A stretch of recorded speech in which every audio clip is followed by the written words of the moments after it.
러브레터의 비전을 나누겠습니다. 하나님에게 러브레터를 받는 자녀가 되고 세상으로 러브레터를 전하는 교회가 됩시다. 아멘.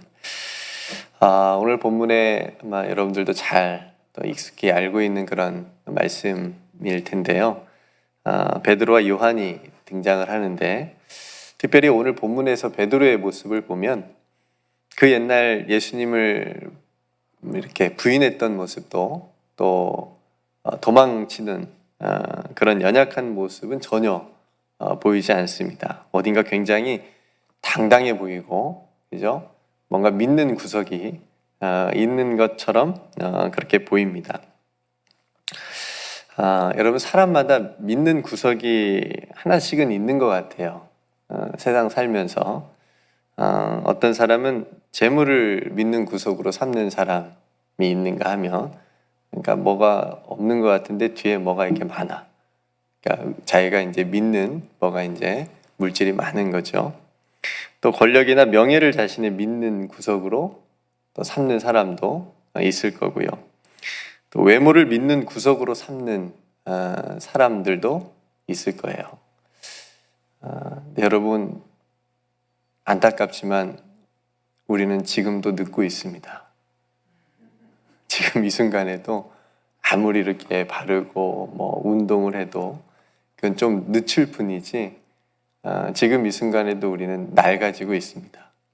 그렇지만 우리는 지금 속사람이 날로 새로워지는, 그러니까 어느 편에 어느 쪽에 더 집중할 것인가는 우리 답이 뻔히 나와 있는 거죠. 그렇지만 그 외모, 그걸 또 믿는 구석으로 삼고 살아가는 사람들도 분명히 있다라고 하는 거죠.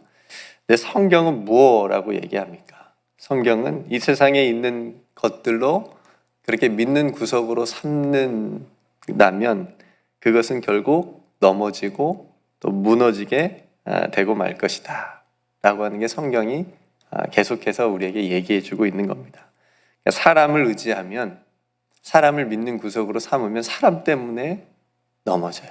사람 때문에 실족하고, 재물을 믿으면 또 재물 때문에 넘어지고 재물 때문에 아프고, 건강을 의지하면 하루아침에, 건강은 누구도 자부하지 말라고 하더라고요. 건강을 자랑하는 건 아니다 그러더라고요. 그러니까 오늘 건강했다가 내일 어떻게 갑자기 될지 모르니까, 그런 사람들도 워낙 많으니까, 그런 분들도 그러니까 건강 자랑하는 거 아니에요. 그러니까 건강을 그렇게 믿는 구석으로 삼을 수 없는 거고, 외모는 난 말씀드렸지만 지금도 늙고 있습니다. 그러니까 이런 것들은 결코 사람을 참되게 세울 수 없고 구원할 힘이 없기 때문에 그런 것들을 믿는 구석으로 삼으면 안 된다고 성경은 얘기하는 거예요. 그런 것들은 썩어 없어질 것이고, 가장 중요한 이유는 결코 영원하지 않기 때문이다. 그러니까 성경은 우리에게 영원한 것으로 믿는 구석을 삼으라고 얘기를 합니다. 여러분들의 믿는 구석은 무엇입니까? 여러분 뭔가 믿는 구석이 있으시죠? 여러분들은 무엇을 믿는 구석으로 삼고 있습니까? 그리스도인이 된 우리들의 믿는 구석은 오직 예수 그리스도 분임을 믿습니다. 그죠? 영원하신 분이잖아요. 그분이 우리를 구원하시고 그분만이 우리를 살려주실 수 있는 분이기 때문에. 사도 바울이 고린도 교회에 보낸 편지에서 예수님을 인생에서 믿는 구석으로 삼는 그리스도인들의 정체를 이렇게 정의를 했어요. 여러분들도 한 번쯤 들어보셨을 건데, 무명한 자 같으나 유명한 자요. 죽은 자 같으나 우리가 살아있고, 징계를 받는 자 같으나 죽임을 당하지 아니하고, 근심하는 자 같으나 항상 뭐하고? 기뻐하고, 가난한 자 같으나 많은 사람을 부유하게 하고, 아무것도 없는 자 같으나, 목소리가 갈라지네. 아무것도 없는 자 같으나 모든 것을 가진 자로다. 아멘. 이게 예수님을 믿는 구석으로 삼고 살아가는 그리스도인들, 하나님의 백성들의 모습이라고 하는 거예요. 저와 여러분들은 모든 것을 가진 자인 줄로 믿습니다. 그죠? 그러니까 오늘 베드로가 이렇게 당당한 모습을 보이는 이유도 베드로가 자신이 믿는 구석이 예수 그리스도라고 하는 것을 우리에게 증거하고 있는 것이죠. 그렇게 두려움과 절망 가운데 있었던 베드로가 부활하신 예수님을 만나잖아요. 그리고 위로부터 오는 성령의 능력을 입은 후에는 완전히 전혀 다른 사람이 된 것을 오늘 그 모습을 보게 됩니다. 죽음조차도 두려워하지 않고 이제 자신의 생명까지 걸고 자신에게 맡겨진 사명을 감당하는 그런 베드로의 모습을 우리가 보게 됩니다. 오늘도 그렇게 자신의 사명을 위해서 기도하러 성전에 요한과 함께 올라가고 있었습니다. 시간은 제 9시, 지금으로 시간 얘기하면 오후 3시에 기도하러 성전에 올라가는데 성전 미문에 구거라는 한 사람을 만나게 돼요. 근데 이 사람을 성경이 뭐라고 소개하냐면 나면서부터 안진뱅이, 그러니까 못 걷게 된, 걷지 못한 사람이다. 태어나면서부터. 그러니까 이 사람은 구걸하는 걸로 하루하루 살아갈 수밖에 없는 그런 사람이었던 거예요. 이 사람의 삶에 희망이 보여요, 안 보여요? 희망이 없어 보여요. 그죠? 지금 구걸하는 이 장소도 사람들이 데리고 왔을 거예요. 그죠? 너무 힘든 삶의 모습이 보입니다. 그날도 하루를 연명하기 위해서, 하루를 살기 위해서 성전 미문에 앉아서 구걸하고 있었습니다. 왜냐하면 그나마 성전에 들어가는 사람들이 조금이라도 더 적선을 해주겠다라는 생각 때문이겠죠. 그리고 운명의 그날 성전으로 들어가는 베드로와 요한을 만납니다. 두 사람을 보고 구걸을 해요. 근데 베드로와 요한이 다행히 그냥 지나치지 않고 이 사람을 보면서 우리를 보라 이렇게 말합니다. 그러니까 이 태어나면서 걷지 못한 이 사람이 자신을 보라는 이 베드로와 요한을 보면서 딱 드는 생각이 뭐였겠어요? 이 사람들이 나에게 뭔가를 주려고 하는 거구나. 좀 많이 좀 줬으면 좋겠다. 많이 좀 줘서 내일은 안 나왔으면 좋겠다. 뭐 그런 여러 가지 생각들을 가졌을지도 모르겠습니다. 그런 기대가 있었겠죠. 근데 베드로가 자신의 믿는 구석을 딱 꺼내듭니다. 자신이 이렇게 만들고 자신도 절망에서 희망으로 인도하여 주시는 자신이 믿는 유일한 구석, 예수 그리스도를 이 사람에게 소개하는 거죠. 그러니까 여러분, 이 이야기는 병자가 단순히 낫는 이야기가 아니에요. 태어나면서 못 걷게 된 사람이 단순히 일어나서 걷게 되는 그런 이야기가 아니고 복음, 그러니까 즉 예수 그리스도가 증거되는 이야기고 전파되는 이야기라고 하는 거죠. 여러분, 지금 그리스도인들의 상황이 좋아지거나 나아진 게 아니에요. 제자들의 상황이 이렇게 막 자유롭게 이렇게 된 그런 상황이 아니고 예수님이 지금 십자가에 죽으시고 부활하신 지 얼마 안 된 상황이거든요. 그러니까 바로 4장에 보면 베드로와 요한이 잡혀가서 그 공회에 끌려갑니다. 끌려갔다가 풀려나기도 해요. 그러니까 굉장히 지금 위험한 그런 상황인 거예요. 계속적으로 5장에 가면 사도들이 계속 잡혀서 옥에 갇힙니다. 감옥에 갇혀요. 지금 이런 상황 속에 있는 거예요. 7장에 가면 누가 순교하시죠? 스데반 집사님이 순교하세요. 지금 굉장히 까딱하면 죽을 수도 있는 그런 지금 배경인 거예요. 8장에 가면 바울이 되기 전에 사울이 대대적으로 교회와 그리스도인들을 핍박하는 장면이 나오잖아요. 그러니까 지금 3장에, 우리가 읽은 3장에 결코 복음을 전하는데 예수님을 이렇게 선포하는데 평화로운 상황이 아니라는 거예요. 자유로운 상황이 결코 아니었다라고 하는 거죠. 그럼에도 베드로와 요한의 지금 모습은 굉장히 담대한 거죠. 앞에서 말한 뭐가 있어요? 믿는 구석이 확실하게 있는 거예요. 내가 이 믿는 구석으로 내가 산다. 지금 나는 아무것도 두렵지 않다. 예수님을 그래서 전하는데 결코 주저함이 없습니다. 너무나도 유명한 베드로의 말을 우리 함께 읽어볼까요? 베드로의 믿는 구석의 말씀입니다. 6절을 같이 한번 읽어봅시다. 시작. 베드로가 이르되 은과 금은 내게 없거니와 내게 있는 이것을 내게 주노니 나사렛 예수 그리스도의 이름으로 일어나 걸으라 하고. 아멘. 그러니까 성도 여러분, 세상이 믿으라고 계속 이거 가지고 있으면 잘 될 거다, 성공할 거다라고 말하는 것, 없으면 안 될 거라고 얘기하는 은과 금, 그리고 지금 이 구걸하는 사람도 사람이 원하고 있는 것, 은과 금. 우리들도 어쩌면 마음속으로 이것만 있었으면 세상 편하게 살겠다, 좋겠다라고 우리 마음 한켠에 있는 것, 은과 금. 근데 베드로와 요한은 다행히 있어요, 없어요? 없어져요. 은과 금은 내게 없거니와 우리에게는 한 가지 있는 게 있는데 그것이 바로 예수 그리스도의 이름. 네, 우리에게는 이게 있다. 이것을 너에게 주고 싶다. 너에게 준다라고 하는 거죠. 여러분, 베드로의 이 고백이 저와 여러분들의 고백이 되기를 주님의 이름으로 축복합니다.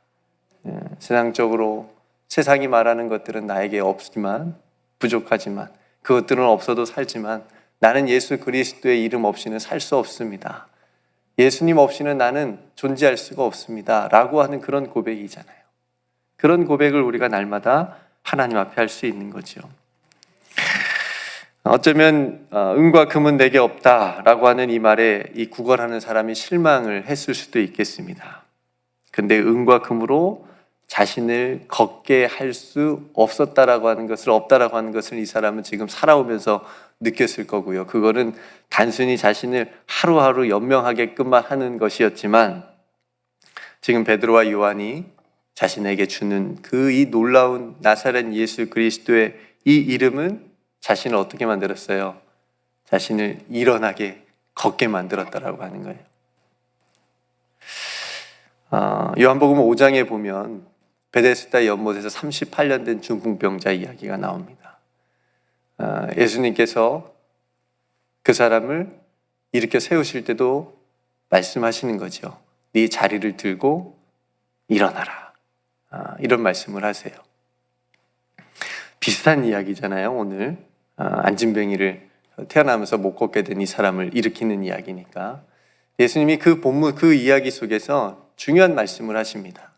아버지께서 일하시니 나도 일한다. 그러니까 자신을 핍박하는 그 유대인들, 바리새인들이 막 핍박하고 모함하니까 예수님이 딱 그 말을 하시는 거예요. 그러니까 여러분 한번 잘 생각해 보세요. 그러면 이 지금 똑같은 비슷한 상황에서 이 놀라운 사건이 일어났는데 예수님께서 일하시는 것을 지금 누가 하는 거예요? 제자들이 하는 거예요. 예수님께서 보여주신 것을, 예수님께서 그때 보여주신 그것을 우리는 예수 그리스도의 이름으로 동일하게 하고 있다라고 하는 것을 보여주는 겁니다. 사도 바울 여러분 한번 생각해 보세요. 세상의 것을 모든 것으로 알고 그것을 얻고자 굉장히 누구보다도 애썼던 사람이에요. 그래서 그리스도인들을 핍박했습니다. 교회를 핍박했습니다. 그런데 진리이신 예수님을 만났어요. 그러니까 완전히 바뀌었잖아요. 자신이 가장 중요하게 생각했던 그 모든 것을 얻고자 했는데 그것이 뭘로 보였어요? 배설물. 네, 그것이 배설물로 보이더라는 거예요. 예수님 만나고 나니까 그것이 그냥 아무것도 아니다라고 하는 것들로 깨닫게 된 거예요. 그래서 이쪽 싹 버리고 그리스도를 얻었다라고 표현을 하는 겁니다. 성도 여러분, 여러분 그리스도를 얻으셨습니까? 그럼 모든 것이 배설물로 보여야 되는데 아직 아니라면 이게 약간 문제가 있는 거예요. 네. 여러분 예수 그리스도의 이름의 능력을 이 사람이 하나님을 찬양하는 인생으로 사도 바울처럼 바꾸어버렸다라고 하는 거예요. 네. 7절에 보면 오른손을 잡아 일으키니 발과 발목이 곧 힘을 얻고 뛰어서서 걸으며 그들과 함께 성전으로 들어가면서 걷기도 하고 뛰기도 하며 누구를 찬양해요? 하나님을 찬양하니, 하나님을 찬송하니. 저는 이 이야기를, 이 사도행전 3장에 있는 이 이야기를 본문을 읽을 때마다 그러니까 지금 예수님을 믿는 구석으로 삼고 이제 충만하게 완전히 새롭게 변화된 모습으로 나타난 베드로와 요한의 모습도 감동이에요. 정말 담대하다, 멋있다, 이런 그런 모습, 마음이 느껴지지만 더 특별히 이 성전 밖에서 구걸하며 살아가는 이 한 사람이 이제 성전 안으로 들어가면서 하나님을 찬송하는 인생으로 변화됐다는 사실에 더 감동이 옵니다. 누구 때문에요? 예수님 때문에요. 예수님 때문에요. 네. 돈 많이 준다고 성전 안에 들어가서 하나님을 찬송하십시오. 몇 번 할 수 있겠지만 진심으로, 진정으로 못한다는 거예요. 네. 여러분, 이게 복음의 능력입니다.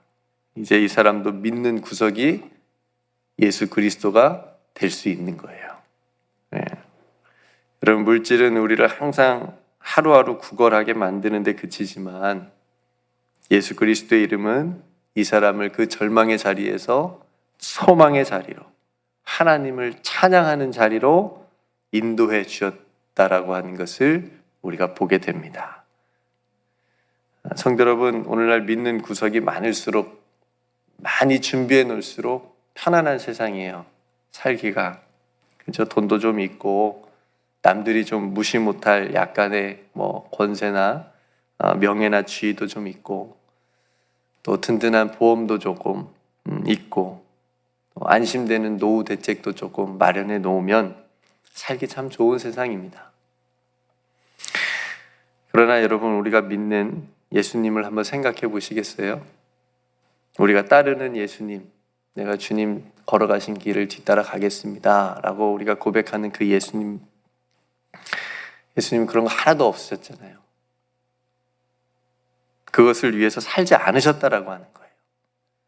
오늘 시대가 다르고 삶의 모습도 다르고 예수님은 그냥 예수님 하나님의 아들이시니까 그런 거 필요 없으셨겠죠. 이렇게 생각하지 마시고 예수님 따라간다면서요. 우리가 예수님처럼 살고 싶은 마음이 있으시다면서요. 그런 것, 이 세상에서 그런 것들이 어느 정도 필요는 하겠지만 그런 것들이 전부가 되어서는 안 된다라고 하는 겁니다. 우리에게도 그런 삶을 원하시지 않으신다라고 하는 거예요. 그래서 우리는 이 세상에 있는 것들을 결코 믿는 구석으로 삼지 말아야 된다라고 하는 겁니다. 여러분, 더 위험한 게 있는데, 우리의 신앙에 있어서 더 위험한 게 있는데 그게 뭐냐면 예수님이 우리가 믿는 구석 가운데 하나가 되면 안 돼요. 나는 이것도 믿고 예수님도 믿으니까 이거 안 됩니다. 이거는 굉장히 위험한 거예요. 이거는 하나님과 재물을 겸하여 섬기는 거하고 거의 똑같은 거예요. 네. 우상 숭배가 될 수 있는 겁니다. 그러니까 앞에서 말씀드렸지만 우리들은, 그리스도인들은, 하나님의 백성들은 오직 예수 그리스도를 믿는 구석으로 삼는 사람들인 줄로 믿습니다. 오직이에요. 네. 재물이랑 예수님, 얼굴이랑 예수님, 명예랑 예수님, 이런 거 아닙니다. 오직 예수 그리스도. 오늘 베드로와 요한이 우리에게 그 모습을 보여준 거예요. 그 삶이 어떤 능력으로 나타나는지 또한 우리에게 보여준 거예요. 오늘 베드로가 내게 있는 이것이라면서 예수 그리스도의 이름을 세상에 내놓았듯이 우리들도 세상에, 여러분들도 세상에 내게 있다, 내 안에 있는 이것, 내 안에 이것이 있다. 그것은 바로 예수 그리스도다. 예수 그리스도의 이름으로의 능력으로 살아가는 삶의 모습을 보여줄 수 있는 저와 여러분들이 다 되시기를 주님의 이름으로 축복합니다. 좀 우스갯소리일 수도 있지만 누군가 나에게 뭔가를 원하면 근데 나는 그게 줄 수가 없어요. 내 이 말을 해도 좋을 것 같아. 네가 원하는 그건 없지만 너에게 정말 주고 싶은 게 있어. 내게 있는 것, 이것을 너에게 정말 주고 싶은 게 있는데 이것은 예수 그리스도의 이름이야. 이건 정말 당신에게 주고 싶어요. 그렇게 선포되고 그렇게 증거가 될 때 그 예수 그리스도의 이름이 필요한 사람에게 능력이 되고 복음이 될 줄로 믿습니다. 여러분, 성전 밖에서, 즉 은혜 밖에서 세상적인 것들을 하면서 살아가는 그런 수많은 사람들에게 성전 안으로, 즉 하나님의 은혜 안으로 들어가 하나님을 찬양하는 삶으로 변화시킬 수 있는 저와 여러분들에게 되시기를 다시 한번 주님의 이름으로 축복합니다. 그럼 뭐가 있어야 돼요? 내게 있는 이것, 예수 그리스도. 나는 믿는 구석이 오직 이거다. 누구? 예수 그리스도. 그럼 다시 한번 생각해 보시고 묵상하시고 붙잡으시고 나는 예수 그리스도만 믿고 살겠습니다. 오직 의는 믿음으로 말미암아 살리라. 이 고백이 이 아침에 우리 입술에서 터져나오고 우리의 삶을, 오늘 하루의 삶을 또 인도해 갈 수 있는 귀한 하나님의 말씀이 되시기를 주님의 이름으로 축복합니다. 함께 기도하겠습니다. 오늘 말씀을 생각하면서 함께 여러분들 하나님 앞에 기도하며 나아가길 소망하고요. 또 우리가 계속적으로 복음을 멈추지 않고 예수 그리스도의 이름을 증거해야 되는, 또 예수님이 필요한 사람들 주변에 또 귀한 영혼들에게 또 잘 전할 수 있도록 위해서 여러분 주변에 있는 예수님을 알아야 되고 믿어야 되는 사람들을 위해서, 그 영혼들을 위해서 함께 기도했으면 좋겠고요. 또 이번 주일 또 성찬 예배, 성찬이 있는 주일 예배인데요. 또 귀한 주일에 온 성도들 함께 모여서 또 귀한 하나님의 은혜를 나눌 수 있는 귀한 주일이 될 수 있도록 위해서 함께 기도했으면 좋겠고요. 또 미얀마 그 땅을 위해서 하나님 긍휼히 여겨달라고 위해서 함께 기도했으면 좋겠고요. 또 선교사님들 어려움 중에 있는데 하나님께서 지켜달라고 기도하고요. 또 우리 교회 육신이 연약한 성도님들, 또 어려움에 있는 성도님들 아버지 하나님께서 또 함께 해달라고 기도했으면 좋겠습니다. 제가 먼저 기도하고 우리 함께 기도하며 나아가도록 하겠습니다. 기도하겠습니다. 은혜로우신 아버지 하나님, 오늘 예수 그리스도를 오직 믿는 구석으로 다시 삼아 우리에게 보여주는 당당한 모습을 보여준 베드로와 요한의 모습을 함께 보고, 또 그들이 가지고 있었던 예수 그리스도의 이름의 능력을 우리가 태어나면서 또 걷지 못한 한 사람을 일으키고 그의 인생을 절망에서 소망으로, 또 하나님을 찬양하는 인생으로 또 인도하고 변화시키는 그런 모습을 오늘 말씀 속에서 함께 나누었습니다. 하나님, 저희들도 이렇게 결단하기를 원합니다. 주님, 저도 믿는 구석이 오직 예수님 뿐입니다. 이 믿음으로 살겠습니다. 하나님, 이 믿음의 능력을 세상에 나타낼 수 있도록 저를 사용하여 주옵소서. 아버지 하나님, 이 믿음의 고백, 이 믿음의 결단과 기도를 통하여 우리 사랑하는 성도들 더욱더 주님께 영광 돌리는 삶이 될 수 있도록 역사하여 주시옵소서. 오늘도 모든 것 주님께 맡겨드립니다. 주님께서 저희들을 인도하여 주시고 주님의 선하고 아름다운 일에, 또 하나님의 나라를 이루어가는 일에 저희들이 쓰임받을 수 있도록 함께하여 주시옵소서. 모든 것 하나님께 감사와 영광을 돌려오며 우리의 믿는 구석이 되시는 예수 그리스도의 이름으로 간절히 기도드리옵나이다.